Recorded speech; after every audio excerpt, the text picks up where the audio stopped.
Hi, my name is Patrick Benson with Gnome Stew, the Game Master's blog. Today I'm going to share with you props that you can use in any game in our first episode of Gnome Stew's video Gnoments. You can blame me for that title. Anyhow, props. Props are a great thing to have a video about because they're all about the rule of show, don't tell. When you're running an RPG, you want to have an immersive event. You want the players to suspend their disbelief. They're in an imaginary world, in the game world, but it's kind of hard to get into the mood for some role-playing sometimes because you might be distracted or maybe you don't really feel into it.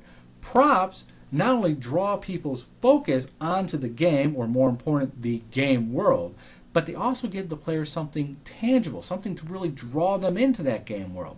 And the good thing about props is that you can acquire a lot of them for very little money. All the props I'm going to show you in today's video, I acquired for no more than $5.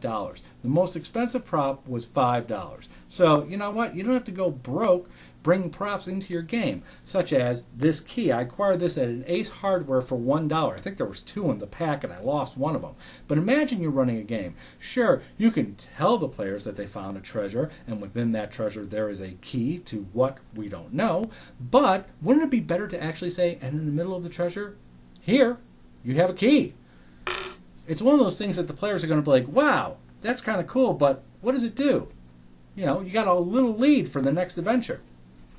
The other thing is that you can repurpose stuff that you already have lying around.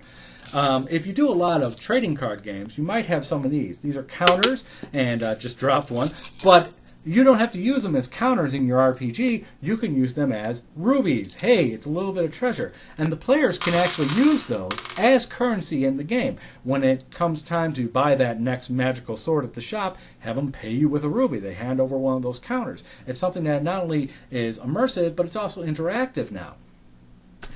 You can also use props to portray different NPCs. This pair of reading glasses that I acquired for a whopping $2 turns me into that snooty businessman with the large corporation.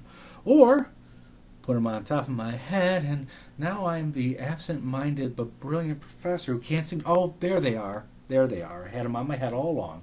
So there you can use a prop to really portray a different persona. When you're looking for props, a dollar store is your friend because they're full of cheap stuff, like Tweety. Now imagine you're running a horror game and you pull this out and tell the players, this guy's coming at your eyes. Yeah, Tweety is coming down looking to pluck out both of your eyeballs.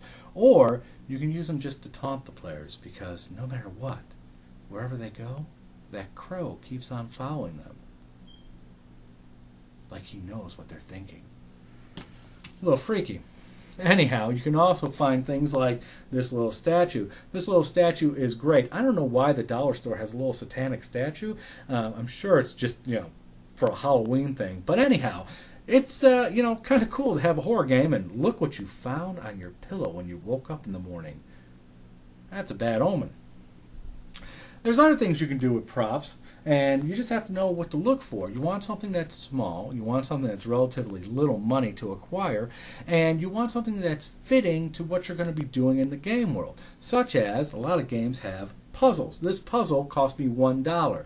Now, assembled, it's kind of like a star, but the truth is, it's a little bit difficult to take apart. It's even more difficult to put back together. Not that it's a really big brain teaser, but it separates into 6 pieces. Now you can use each of these 6 pieces to tell a story with. You can have a complete campaign arc where you say that the players have to acquire each one of the 6 pieces.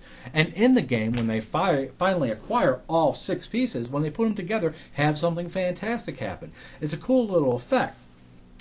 Also, you may find something that's completely relevant to the setting of your game, such as these. Now, I took my father to a Civil War reenactment because he's a big history buff for his 60th birthday.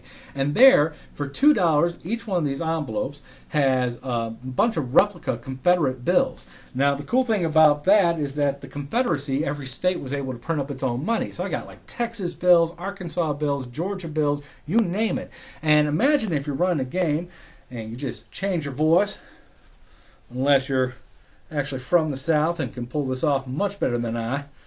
and you put on your hat and you talk about how in your Deadlands campaign them PCs are in a saloon when in walks a gentleman flashing around a $500 Confederate bill for the first person who gets that varmint who stole his cattle. Forgive me, those of you who are south of the Mason-Dixon line. I did not mean to offend. I'm just a really lousy actor. Anyhow, that's the kind of thing you can do with a prop. You can portray a different persona, and again, you can give that currency to the players, and they can use it in the game world.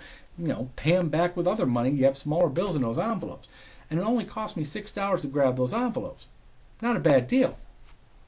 Another prop I want to show you is something that I acquired at the toy store. Yep, if you're like me and you have kids, you're going to various places and looking at the toy section of the toy store itself. In fact, if you're like me, you're probably beating your kids to the toy section and making them catch up. Sorry, I'm a geek. The nice thing about this is that, yeah, it doesn't look authentic, but that's cool because I'd rather it be neon colors than look authentic and get me shot for waving it around. But it does have nice sound effects. Pull back the slide, you get that nice little cocking action, right? Don't make any jokes about that. Anyhow, pull the trigger. Hey, not bad. You can have this under the table, or in this case off screen. Pull that slide back and tell the players you hear something in the distance. Watch them all go on guard. Or, suddenly from the apartment that you just left, you hear what just happened. They're going to run in and find out, right? But what I really like about this prop is that it comes with this little toy silencer. And there's a little switch in the barrel. So you take this, you put it on your, trusty pistol there.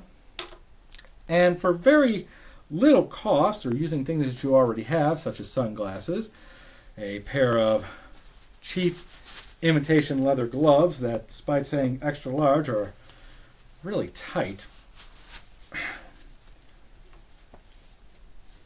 Baseball cap, black hoodie. Put it all on, and now, not only do you look like the Unabomber, but suddenly in your game, remember, there's a second switch, and now that I have the silencer on, come on, that's pretty cool. It's a little Goodfellas effect that you can have in any game at any time. I like it, and I think your players would like it too. Not to mention that every time they run into that villain, you know they're not going to get them on the first time. You can put on that little outfit, role-play the combat, wearing it. People are going to be, a little bit more into your game, a little bit more into that game world. And that's what we want. So, in conclusion, I'm Patrick Benson for Gnome Stew, the Game Master's blog, telling you that sometimes all you need is a good set